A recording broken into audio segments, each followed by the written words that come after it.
ยกอีกตัวครับต้นลาย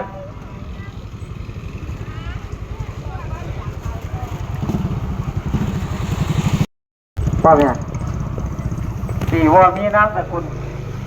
ของคุณโนวิน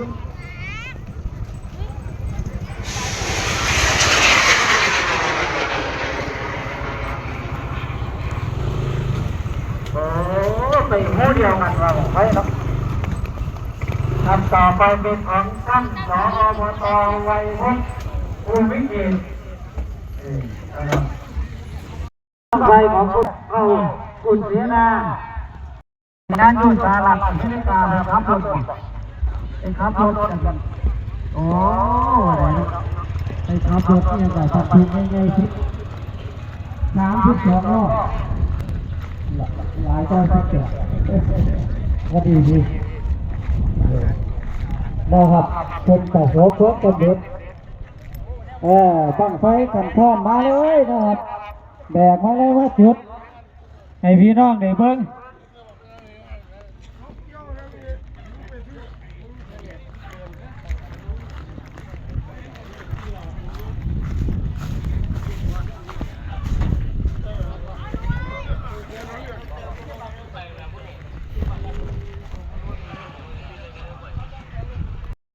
นา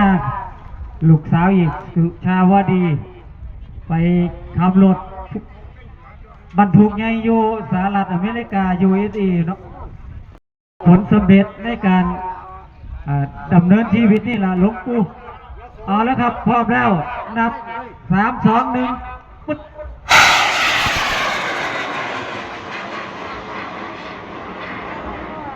โอ้ไฟปลอมเดียวกันเนาะไฟมาตะไคร่พนมไทยดิบบับขึ้นกัน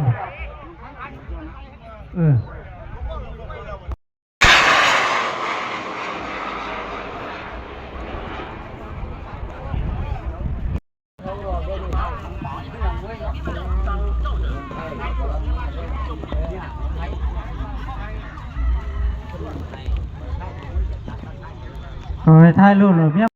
วันที่4วันฉัตรมงคลนะครับเป็นวันพระบ่อลงราชาบ้างต่อไปของเกียรติศักดิ์เดชศรี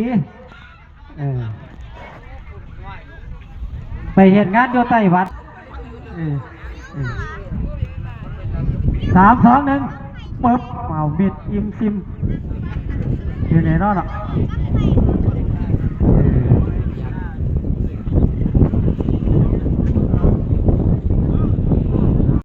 3 2 1เลยกันของคุณวัชรี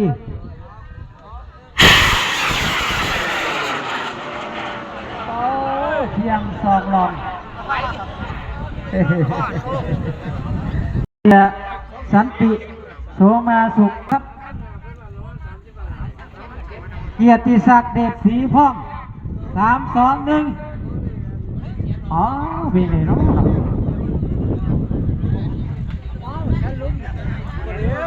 โอ้ยเดี๋ยวว่าเจ้าแม่ธรณีเจ้าทีเจ้าฐานกันบัดนะครับของใครอ๋อของคุณมาลัยวันโสมาสุขเสียสันติโสมาสุขนสณภาพรศักดิ์แสนต่อ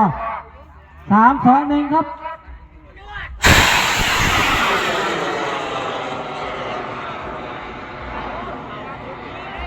ไปปองนี่ไปน้ำกันมดเลยเพิ่นสั่งไว้แล้วหลวงปู่เพิ่นยู่ไปทั้งนั้น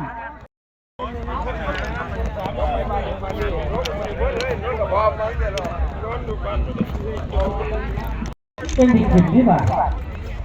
ขอให้ได้ไม่แค่อันคือวัดกิตติศักดิ์เดชศรี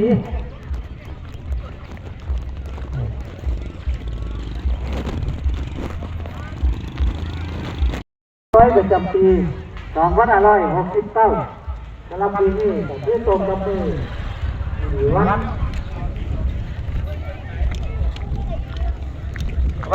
คาร เป็นบ้างรออันครั้งที่เป็นสภาพ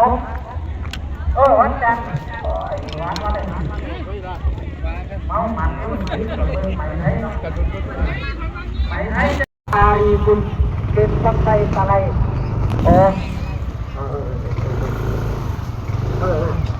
ว่านี่คือจุดบังไฟตะไลของคุณครูพิชยาอารีคุณตะไลมือบริเวณยุทธยุข่างน้องไงโอเคครับพี่น้องเสด็จเพิ่งบังไฟตะไลมืออยู่ได้อีกจักหน่อยเพราะว่าเพิ่นกำลังเตรียมโยนทั้งข้างน้องไงทั้งด้านทิศตะวันตกเป็นของคุณครู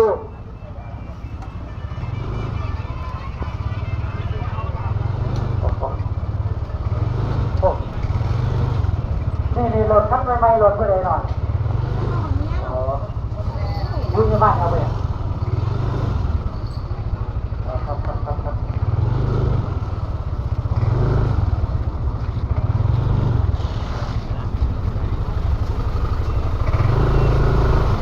รอบใจของ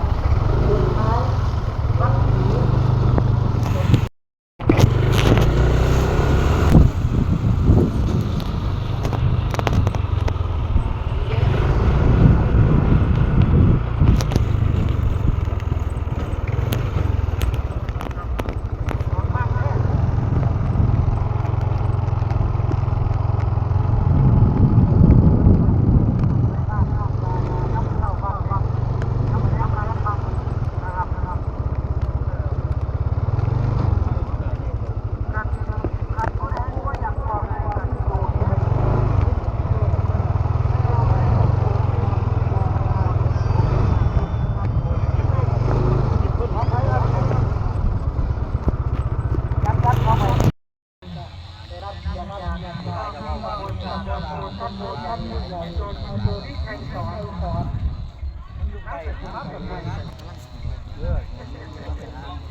พี่น้องบ้านเด็ก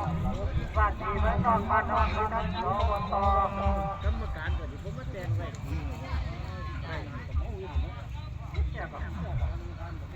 น้ำเป็นคนพอละนะหรืออบตเดี๋ยวหลังไปอยู่แต่ว่าเอาเนี่ยก่อนเอาสร้างดีกันไม่รู้เพราะเราว่าเพราะขายแบบ3 2 1